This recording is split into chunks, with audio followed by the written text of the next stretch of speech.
Governor Arif Muhammad Khan പറഞ്ഞതുപോലെ കണ്ണൂരിന്റെ ചരിത്രം രക്തരൂഷിത ചരിത്രം തന്നെയാണ്.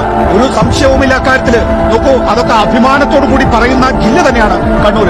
ഇന്ത്യയിലെ സ്വാതന്ത്ര്യ സമരത്തിൽ നമ്മൾ ഈ സ്വാതന്ത്ര്യ സമരത്തിൽ പങ്കെടുത്ത് ഊർജം കളയരുത് എന്ന് പറഞ്ഞ് മാറി നിന്ന ഒരു ചരിത്രമുള്ള ജില്ലയല്ല കണ്ണൂർ ജില്ല.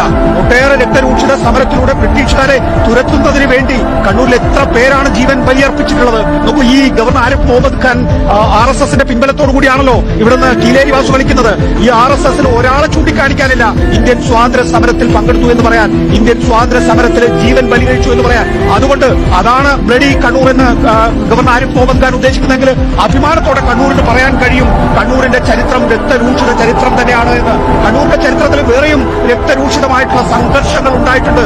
ഒന്ന് തലശ്ശേരി കലാപമാണ്. ആ തലശ്ശേരി കലാപത്തിലെ ഗുജറാത്തിൽ നടന്നതുപോലെ ഗർഭിണിയുടെ വയറ്റിൽ നിന്ന് ഭ്രൂണത്തെ ചൂലം കൊണ്ട് കുത്തിയെടുക്കുന്ന രീതിയിലുള്ള കലാപങ്ങളല്ല.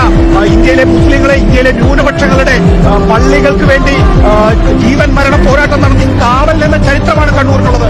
ആ കമ്മ്യൂണിസ്റ്റുകാരാണ് ഇന്ന് കേരളം ഭരിക്കുന്നത്. അത് ഗവർണർ ആരിഫ് മുഹമ്മദ് ഖാൻ മനസ്സിലാക്കിയാൽ നല്ലതെന്ന് പ്രതിഷേധിക്കുന്ന വിദ്യാർത്ഥികളുടെ ഇടയിലേക്ക് കയറി അവരെ ക്രിമിനൽ, ഗുണ്ട, ഫൂൾസ് എന്നൊക്കെ വിളിച്ച് പ്രകോപിപ്പിക്കുന്ന ഗവർണർ ആരിഫ് മുഹമ്മദ് ഖാനെ ഒരു പാഠം പഠിപ്പിക്കണം കേരളം എന്ന കാര്യത്തിൽ ഒരു തർക്കമില്ലല്ലോ. അമിതാധികാര സ്വേച്ഛാധിപത്യ പ്രവർത്തനങ്ങൾക്ക്, പ്രവണതകൾക്ക് കേരളം മറുപടി കൊടുക്കും.